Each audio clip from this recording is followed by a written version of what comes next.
des choses que vous apprenez trop tard sur les femmes et qui vous auraient épargné des années de souffrance si vous les aviez découvertes plus tôt. Imaginez que vous puissiez remonter le temps et vous murmurer des vérités brutales sur la psychologie féminine. Combien d'humiliations n'auriez-vous jamais vécues? Combien de nuits blanches auriez-vous évitées? Combien de ressources auriez-vous protégées? Machiavel comprenait qu'en amour, comme en politique, l'ignorance est la mort lente des puissants. Aujourd'hui, je révélerai des vérités qui détruisent les illusions, mais construisent la sagesse. Alors, aimez cette vidéo. Et si vous êtes prêt à aller plus loin, je vous ai laissé un guide ultime que vous trouverez dans les commentaires de cette vidéo. Alors passons à ce qui compte vraiment. La première vérité qui changera votre perspective est la suivante. Dès la première rencontre, les femmes vous étiquettent par votre trait le plus dominant. Peu importe à quel point vous êtes complexe en tant qu'être humain, elles ont besoin de vous organiser dans leur esprit pour comprendre comment vous utilisez dans leur écosystème émotionnel. Êtes-vous arrivé vêtu de votre plus beau costume et parlant de votre travail réussi? Vous venez d'être catalogué comme pourvoyeur. L'avez-vous fait rire aux larmes? Félicitations! Vous êtes maintenant son animateur personnel. Avez-vous été l'épaule sur laquelle elle a pleuré ses peines? Bienvenue au club de soutien émotionnel. Population, vous et 1000 autres perdants. Voici ce qui est dévastateur. Ces étiquettes sont comme des tatouages mentaux.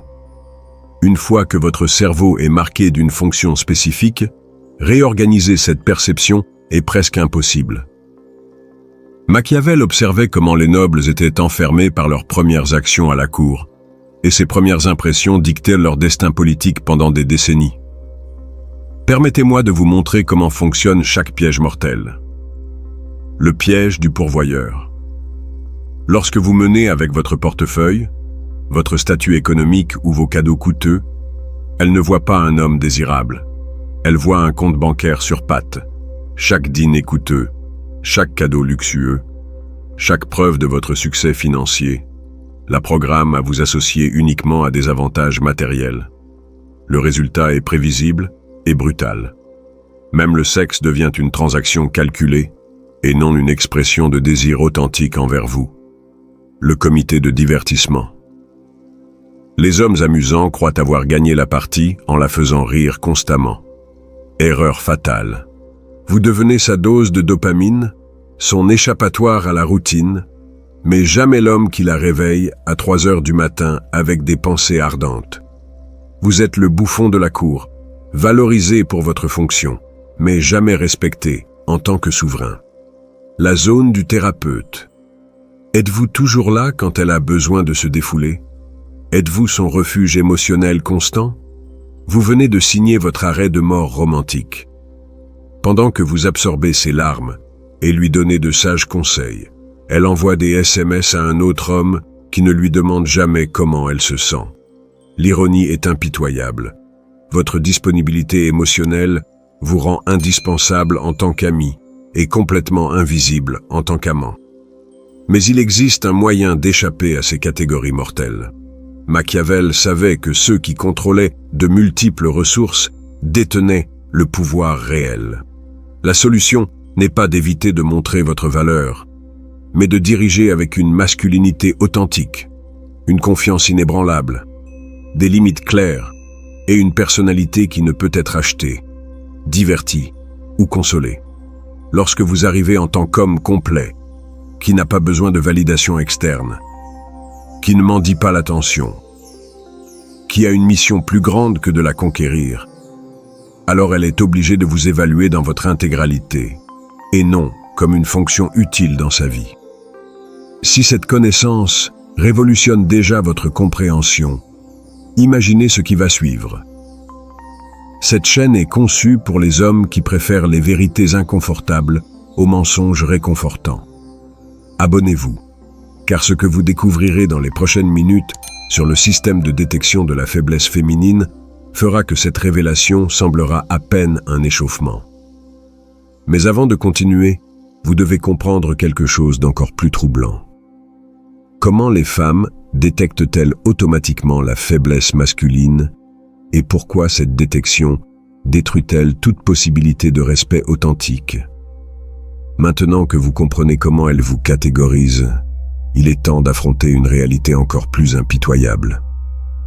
Les femmes possèdent un radar interne si précis pour détecter la faiblesse masculine qu'il peut identifier votre insécurité dans les 3 premières minutes de votre rencontre. Ce système n'est pas conscient. Elles ne se réveillent pas en pensant « Aujourd'hui, je vais analyser à quel point cet homme est peu sûr de lui ». C'est quelque chose de beaucoup plus profond et automatique, un mécanisme de survie hérité qui évalue instantanément si vous êtes un atout ou un risque pour leur bien-être. Évitez-vous le contact visuel direct? Détectez. Votre voix devient-elle plus aiguë lorsque vous êtes nerveux? Enregistrez. Cherchez-vous constamment son approbation en demandant « Est-ce que ça va ?» après chaque décision? Classé comme faiblesse terminale. Voici ce que la plupart des hommes ne comprennent pas. Quand une femme détecte ces signaux, quelque chose s'éteint automatiquement dans son système d'attraction. Ce n'est pas qu'elle décide consciemment de vous manquer de respect. C'est que son corps et son esprit interprètent ces signaux comme des indicateurs que vous ne pouvez pas la protéger dans les moments critiques. Machiavel comprenait parfaitement que dans toute dynamique de pouvoir, y compris la séduction, celui qui montre le besoin perd immédiatement le contrôle. Les princes qui mendiaient un soutien finissaient par être manipulés par ceux qu'ils suppliaient. Le piège du vide d'autorité. Quand vous ne dirigez pas, elle est obligée de le faire. Et ici, quelque chose de fascinant et de destructeur se produit. Une fois qu'une femme assume le rôle dominant dans la relation, sa biologie commence à vous voir comme un subordonné. Le respect s'estompe, et avec lui, l'attraction sexuelle. Ne vous méprenez pas. Cela ne signifie pas devenir un tyran contrôleur. Cela signifie prendre des décisions fermes, maintenir votre cap sans vous excuser et ne jamais lui transférer le poids de vos choix. Lorsque vous lui demandez où elle veut aller dîner, vous n'êtes pas prévenant. Vous abdiquez votre responsabilité masculine de diriger. Le phénomène du gentil garçon. Pourquoi les gentils garçons finissent-ils par être le deuxième choix? Parce que pendant les années les plus intenses, émotionnellement, d'une femme, fin de l'adolescence et vingtaine, elle est programmée pour rechercher l'intensité, le défi et les montagnes russes émotionnelles. Votre stabilité, votre prévisibilité, votre gentillesse constante, toutes ces merveilleuses qualités qui rendront une femme heureuse après 30 ans, à 25 ans, elles lui semblent aussi excitantes qu'un film qu'elle a déjà vu 100 fois. Cela explique pourquoi tant de bons hommes deviennent l'option de secours. Elle sait que vous êtes parfait pour le moment où elle sera prête à s'installer, mais en attendant, elle a besoin de satisfaire cette dépendance à l'incertitude qui la tient éveillée toute la nuit à penser à lui. Le paradoxe des traits attrayants. Les femmes disent vouloir des hommes compréhensifs, mais elles réagissent émotionnellement aux hommes provocateurs. Elles disent valoriser la prévisibilité, mais elles sont obsédées par le mystère. Elles affirment désirer des hommes qui leur plaisent, mais elles perdent tout intérêt lorsqu'elles en trouvent un. Ce n'est pas de l'hypocrisie. C'est la différence entre ce que son esprit rationnel considère comme pratique et ce que son système émotionnel trouve irrésistiblement magnétique. Lorsque vous êtes toujours d'accord avec elle, lorsque vous ne la défiez jamais intellectuellement, lorsque votre seul but est de la rendre heureuse, vous lui envoyez un signal clair. Mon identité dépend de votre approbation, et ce signal est comme de la kryptonite pour l'attraction féminine. Le déficit de respect. Les limites ne s'établissent pas en criant ou en menaçant. Elles s'établissent par des actions calmes et des conséquences cohérentes. Lorsque vous dites non à quelque chose qui ne vous semble pas correct, et que vous maintenez cette position sans drame, sans justifications excessives, sans chercher sa permission d'avoir votre propre opinion, vous démontrez quelque chose qu'elle peut respecter. Le respect est l'oxygène de l'attraction féminine. Sans respect, l'amour s'étouffe lentement, jusqu'à devenir une habitude confortable, mais sans passion. Mais ce qui suit est encore plus révélateur.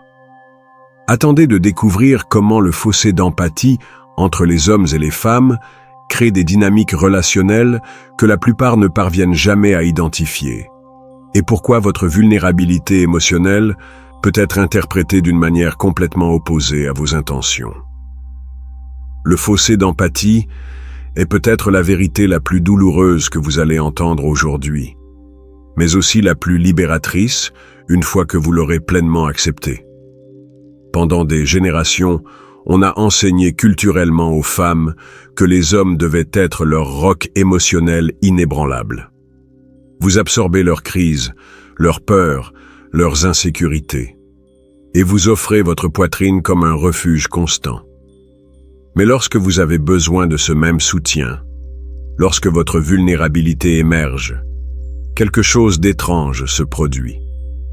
Au lieu de la compassion que vous attendiez, vous trouvez de l'inconfort, de la distance ou même de l'irritation. Cela ne transforme pas les femmes en monstres sans cœur. C'est simplement le résultat d'un conditionnement social profond qui leur a appris à considérer la force masculine comme un droit acquis et non comme un cadeau qui peut s'épuiser. Le déséquilibre du travail émotionnel. Pensez au nombre d'heures de votre vie que vous avez consacrées à être le consultant émotionnel gratuit des femmes de votre vie. Combien de nuits passées à écouter leurs problèmes professionnels, leurs insécurités, leurs drames familiaux, votre temps, votre énergie mentale, votre stabilité émotionnelle, tout mis au service de leur bien-être psychologique.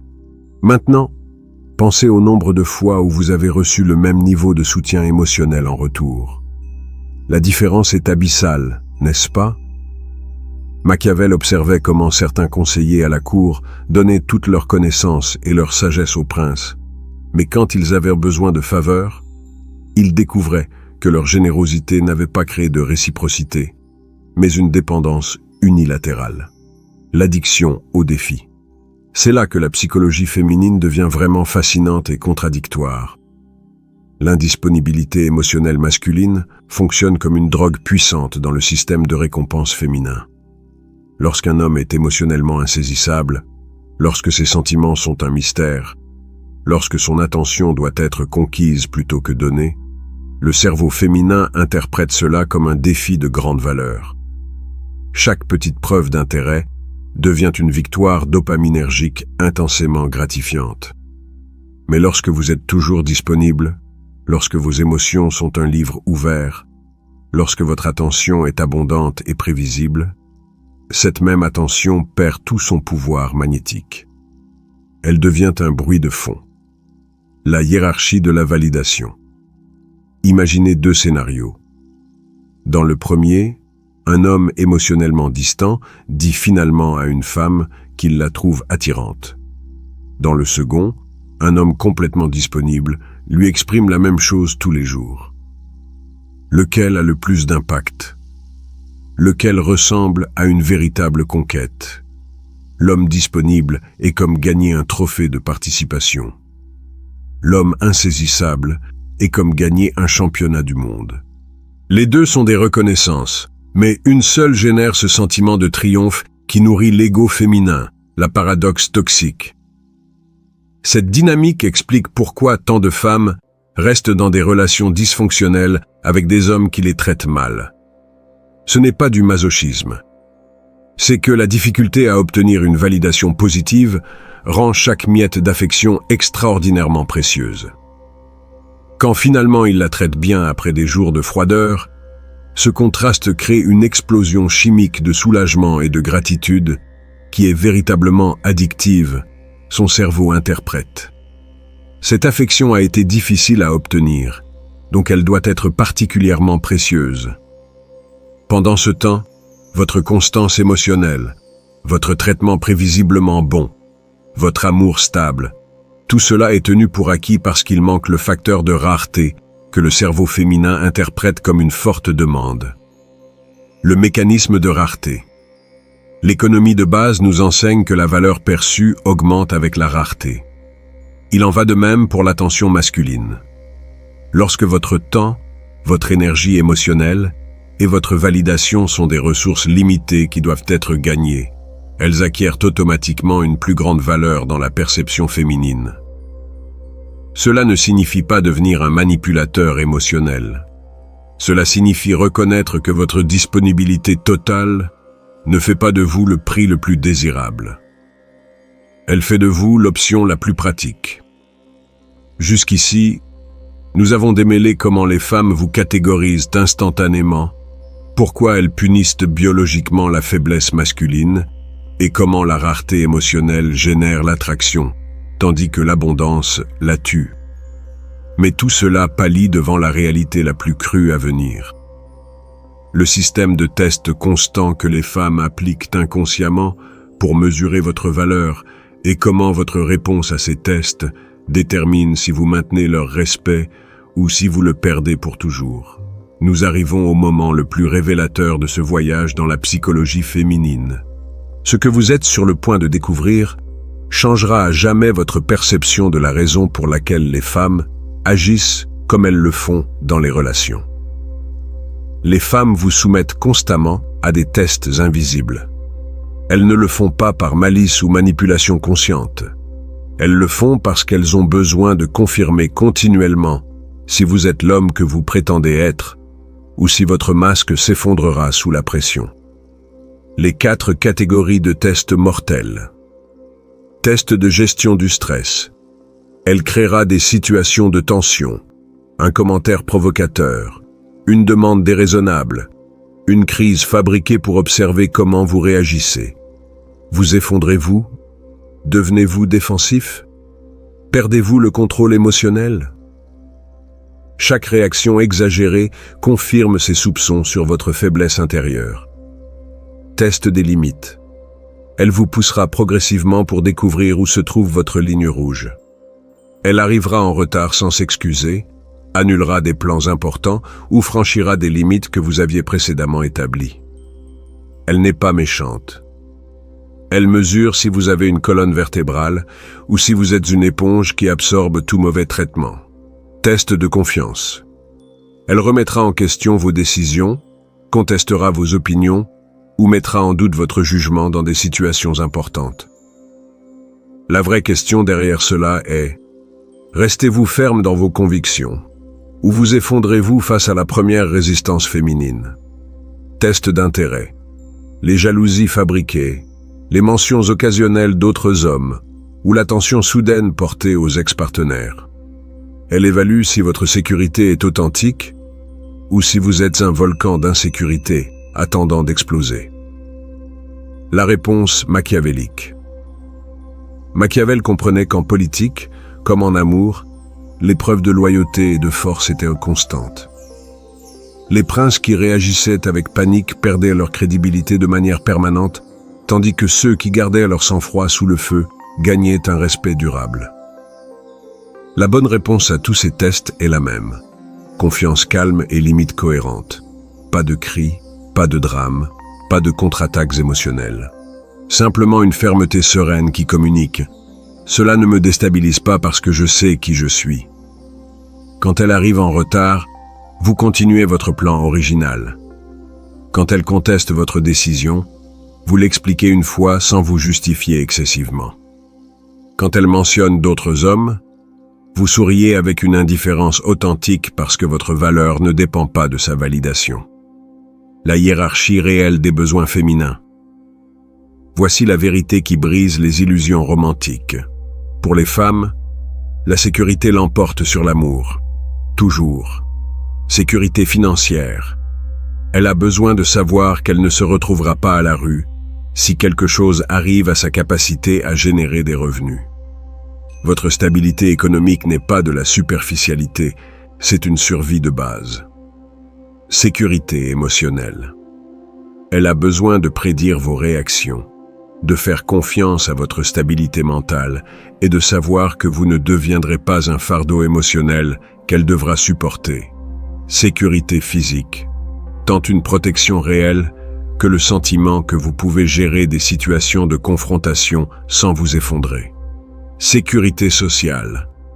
Que vous ne la mettiez pas publiquement dans l'embarras, que vous puissiez naviguer dans des situations sociales avec compétence. Que vous soyez un atout plutôt qu'un passif dans son cercle social. Si l'un de ces piliers s'effondre, même l'amour le plus profond commencera à s'éroder. Le facteur d'estime de soi basé sur l'apparence. Tout au long de leur vie, on enseigne aux femmes que leur valeur fondamentale réside dans leur attrait physique. Cette programmation crée une anxiété constante quant à leur inévitable déclin. Chaque ride, chaque changement corporel, chaque signe de vieillissement déclenche des alarmes existentielles. Cela explique pourquoi la validation externe de leur beauté n'est pas de la vanité superficielle, c'est le maintien de leur estime de soi fondamentale. Lorsque vous lui dites qu'elle est belle, vous ne suivez pas un protocole romantique. Vous apaisez une anxiété qui l'accompagne depuis l'adolescence. L'attention comme monnaie d'échange. Sur le marché de la validation féminine, l'attention masculine est la principale devise. Les réseaux sociaux ont amplifié cela de manière exponentielle, créant un casino de validation où chaque like, chaque commentaire, chaque regard est une puce dans le jeu de l'estime de soi. Lorsque vous retirez votre attention, vous n'êtes pas indifférent. Vous réduisez son approvisionnement en validation, ce qui peut être perçu comme une menace existentielle. C'est pourquoi l'attention sélective est si puissante. Vous contrôlez la ressource dont elle a le plus besoin pour se sentir précieuse. Le fossé du désir sexuel. La vérité finale est la plus inconfortable. Biologiquement, les femmes ont moins de désir sexuel que les hommes. Les cycles hormonaux, les risques évolutifs de la grossesse et les exigences de la parentalité ont créé un système où leur libido est naturellement plus faible et plus cyclique. S'attendre à ce qu'elles maintiennent le même niveau de désir sexuel tout au long de la relation, c'est comme s'attendre à ce qu'une voiture fonctionne sans carburant. La phase de lune de miel vous trompe avec des niveaux de passion insoutenables à long terme. Le secret n'est pas d'exiger plus de désir, mais de comprendre ses rythmes naturels et de créer les conditions émotionnelles qui facilitent son expression sexuelle authentique. Maintenant que vous connaissez ces réalités brutales, vous avez une décision critique à prendre. Utiliserez-vous cette connaissance pour créer des relations plus honnêtes et satisfaisantes? Ou continuerez-vous à vivre dans la fantaisie qui vous fait perdre encore et encore? Vous possédez maintenant la connaissance qui sépare les conquérants des conquis. Ces vérités vous protégeront d'être utilisées comme un distributeur automatique émotionnel, vous protégeront des tests féminins et feront de vous un homme qui non seulement attire, mais retient le respect et le désir d'une femme. Le chemin est difficile, mais la récompense est immense. Si vous êtes prêt à cesser d'être un pion dans le jeu émotionnel et à devenir le maître de votre propre destin, cette chaîne est pour vous. Abonnez-vous et on se voit dans la prochaine vidéo.